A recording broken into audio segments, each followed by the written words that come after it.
Manetra ny tompona ndraikitra araka izany ny mponina eny antoerana indrindra ireo tanora sy ireo mpilalao fanatanjahantena manoloana indrindra ny zava-miseho eny antoerana eny. Olo amin'izay sehatra izay andry niteraka fanakorontanana teo amin'ny mponina ao anatin'ny fokotanina Analamahintsy tanàna ny fisian'ny famefena tamin'ny fomba tsy manara-dalàna ny lalana fampiasan'ny mponina eny antoerana efa ampolo taonany mahery izao. Nisy ny fiara-miasa ny solomaboaka voafito tao antoerana sy ny filohan'ny delegasiona manokana tanan'Antananarivo tamin'ny fandravana izany fanorenana tsy ara-dalàna izany.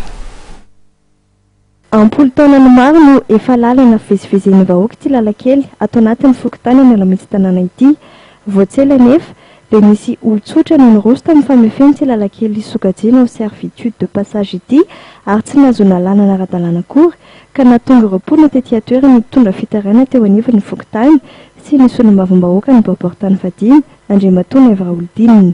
Nisy ny fanelanelana nataon'ny solombavam-bahoaka tany amin'ny filohan'ny delegasiona manokana Antananarivo renivohitra ny farany herinandro teo ka nahatonga ny fandraisana andraikitra tamin'ny fampiatoana sy fandravana ny fanorenana.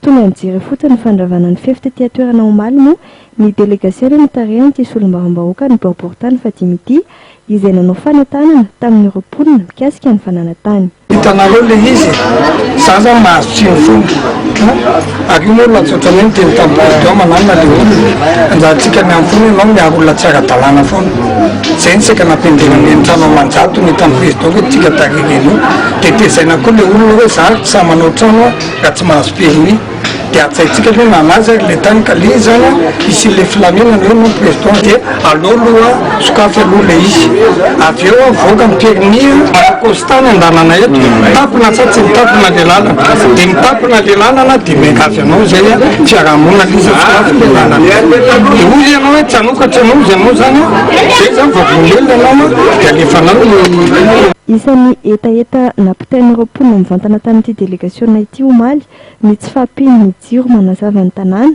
ka ina mafy no amin'ny tsy fandriam-pahalemana. Eo ihany koa ny tsy fahampiany ny toeram-patsakana ity atoerana. Nandray ireo etaeta ireo moa solombavam-bahoaka izay nanambara fa hijery akaiky ny fomba ahafahana mamaly izany.